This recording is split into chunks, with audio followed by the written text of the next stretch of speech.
अकेली इस कथा में भी आ जाए ना तो वो भी आज ठीक नहीं है। क्यों? क्योंकि आज समाज इतना नीचे गिर गया है, आज लोगों की निगाहें इतनी नीचे गिर गई है कि आज अगर स्त्रियां धर्म के रास्ते पर भी चले तो वहां भी सुरक्षित नहीं है। लेकिन मैया रुक्मणी के साथ सखियां जा रही हैं, छोटी सी अवस्थाएं फिर भी चली जा रही हैं अकेले। क्यों? क्योंकि उनके साथ धर्म है।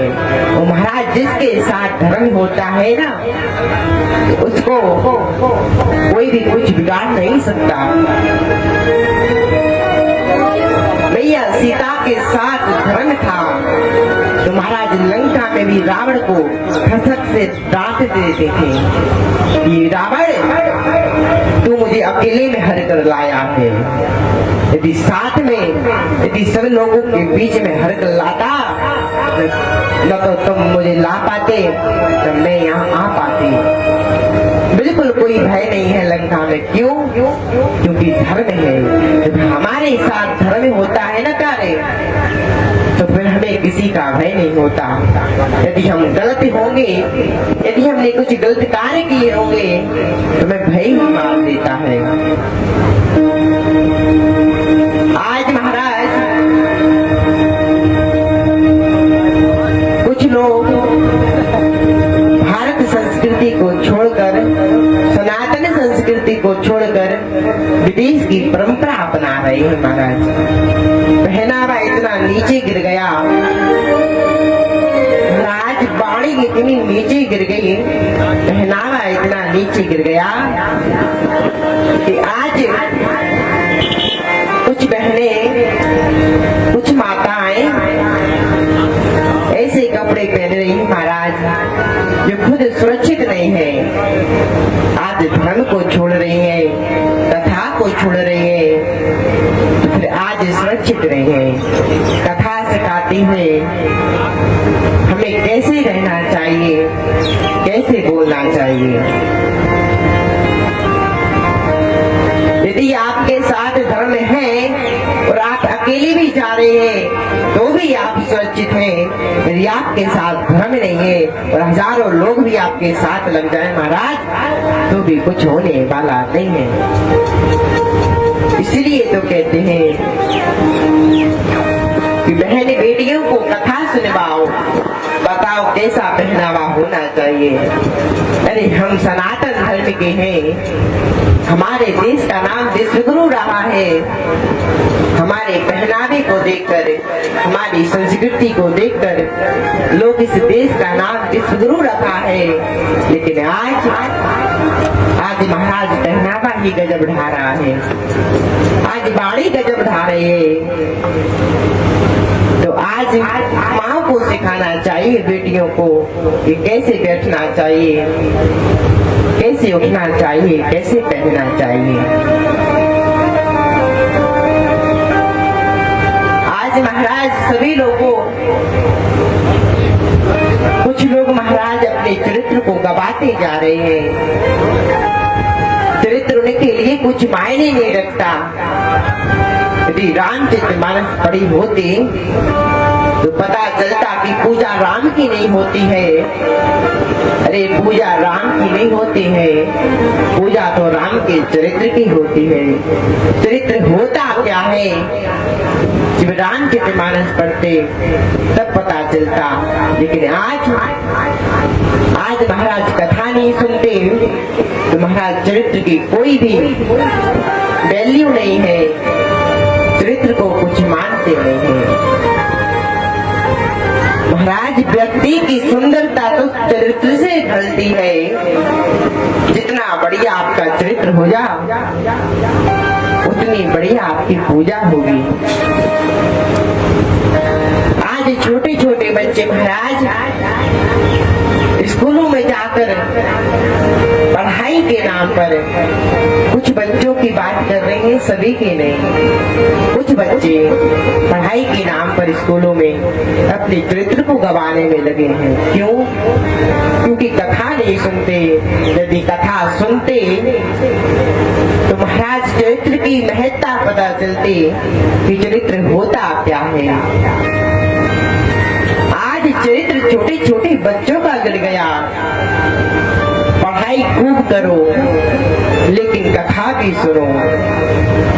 आध घंटा 10 मिनट थोड़ी सी कथा सुनो। पढ़ाई हम भी करते हैं तो साथ में कथा भी सुनते हो और सुनाते भी हैं। तो पढ़ाई सभी लोग करो लेकिन 10 मिनट कथा सुनो। उससे पता चलेगा जो शिक्षा स्कूलों में नहीं मिल रही है वो शिक्षा हम आपको इस कथा से देंगे। कथा सिखाती है कि राम जी का चरित्र मर्यादा में था तो महाराज राम की पूजा हो रही है। महारानी लक्ष्मीबाई का कभी भी चरित्र नहीं गया तो आज धर्म मंचों से उन्हीं की पूजा होती है। धर्म मंचों से उन्हीं का नाम लिया जाता है। लक्ष्मीबाई महाराज अंग्रेजों से घिर गई लेकिन फिर भी घायल थी, लेकिन फिर भी कहा कि हमने जब तक सांस चली इस देश की रक्षा की, आप सभी की रक्षा की, लेकिन अब अंतिम सांस है तो अपने चरित्र की रक्षा करेंगे। महाराज जीवित अंग्रेजों के हाथों में नहीं आई, जीवित जल गई क्योंकि चरित्र को बचाने के लिए। यदि मृत अवस्था में महाराज अंग्रेजों के हाथ लग जाते तो भी अंग्रेज उनका चरित्र ना बिगाड़ दें, इसलिए जीवित जल गई। महारानी पद्मावती महाराज जोहार कर गई, जीते जी आगे में कूद गई। क्यों? चरित्र के लिए। अरे आप उस भारत के निवासी हो जो स्त्रियों ने चरित्र बचाने के लिए जीवित जल गई। थोड़ा इसी तो भारत की कदर करो, भारत संस्कृति की कदर करो। यदि आपकी छोटी सी उंगली भी आग में जल जाए तो महाराज कितना दुख होता है आप लोग समझते हैं। और महारानी पद्मावती तो जीते जी अपने आप को आग में समर्पित कर दिया सिर्फ चरित्र के लिए। एक बार विवेकानंद जी महाराज विदेश गए, प्रवचन देने जब विदेश गए वहां के लोगों ने कहा तुम्हारे भारत की नारी तो मिट्टी है, अरे हमारे देश की नारी तो सोना है। विवेकानंद जी ने सुना, कहा यदि हमारे देश की नारी मिट्टी है तो महाराज एक मिट्टी का गिलास होता है। यदि मिट्टी का गिलास एक मुंह लग जाता है तो सीधा फटता है, दूसरे मुंह नहीं लगता। सोने का गिलास महाराज, सोने के गिलास एक बार एक व्यक्ति के मुंह लगता है तो उसको धुबकर दोबारा उसी के गिलास से महाराज दूसरा पानी पीता। एक सोने का गिलास हजारों मुंह में लगता है और एक मिट्टी का गिलास है जो एक मुंह में लग गया फिर दूसरे मुंह में लगने वाला नहीं है। यदि हमारे देश की नारी मिट्टी है प्यारे तो महाराज 7 जन्म तक एक स्त्री एक पति को बढ़ती है, दूसरे पर पुरुष को देखती भी नहीं है। ऐसी हमारी भाग की नारी है। यदि तुम्हारे यहाँ की नारी सोना है तो सोना एक के मुंह लगती है तो कल दूसरे के भी मुंह लगती है। ये भारत है प्यारे, यहाँ एक बेर स्त्री यदि किसी को पति के रूप में बर ले तो उसे 7 जन्मों तक बढ़ती है। विदेश में एक जन्म में 7 रिश्ते होते हैं और हमारे यहाँ 7 जन्म में एक रिश्ता बना रहता है। ऐसा ये भारत देश है। इसीलिए वैसे अभी तक तो हम 6 दिनों तक इस गांव में रहे, सभी लोग मर्यादा में रहते हैं, मर्यादा में बोलते हैं, मर्यादा के बड़े पक्के दिखे। लेकिन फिर भी यदि कोई महाराज, कोई बहन, कोई यदि मैया यदि मर्यादा से खुली है तो महाराज करते प्रणाम करते हैं, महाराज प्रार्थना करते हैं कि मर्यादा की रस्सी से हमेशा स्त्रियों को, हम तो कहते हैं पुरुषों को, सभी लोगों को मर्यादा में बंधा रहना चाहिए। क्योंकि जब झाड़ू रस्सी से बंधी होती है ना तो महाराज खुद भी सुंदर लगती है, औरों को भी सुंदर लगती है। महाराज घर का सारा कचरा साफ करती है, लेकिन वही झाड़ू जब उस रस्सी से खुल जाती है तो स्वयं कचरा बन जाती है। इसलिए यदि मैयाएं, यदि बहनें मर्यादा की रस्सी से बंधी रहे तो महाराज खुद भी सुंदर लगती हैं, औरों को भी सुंदर करती हैं, इस समाज को भी सुंदर करती हैं, हम तो कहते हैं इस देश को सुंदर करती हैं।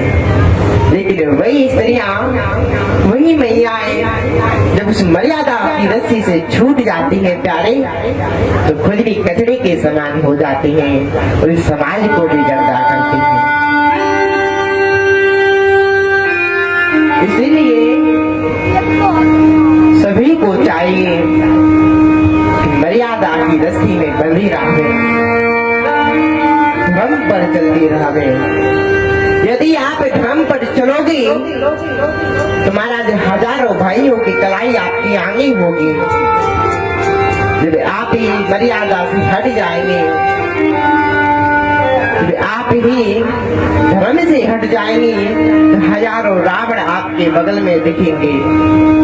इसीलिए मर्यादा से रहो, मर्यादा में बंधे रहो। किसी कवि ने तो महाराज यहाँ तक कह दिया, क्या अब धरा पे तुम्हें, अब धरा पे तेरे पाँव टिकते नहीं। कवि कह रहे हैं कि जो बहनें, जो मैयाएं मर्यादा से महाराज खुली रहती हैं, वो आज इस धरा पर ना होकर मर्यादा की रस्सी से खुलकर महाराज आकाश में उड़ रही हैं। क्या कहते हैं? अब धरा पे तेरे पाँव टिकते नहीं, तुम उड़ी जा रही हो पवन की तरह। अब धरा पे तेरे पाँव टिकते नहीं, अब धरा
तुम्हारे पाँव टिकते नहीं, तुम उड़ी जा रही हो पवन की तरह।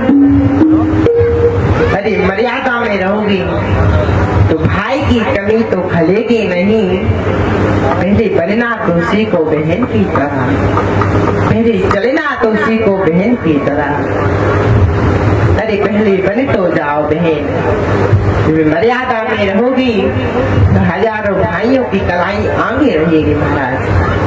जो पहनावा ढंग से होगा, वाणी में मधुरता होगी, एक बहन की तरह जब आप बात करोगे महाराज तो हजारों भाइयों की कलाई आगे होगी।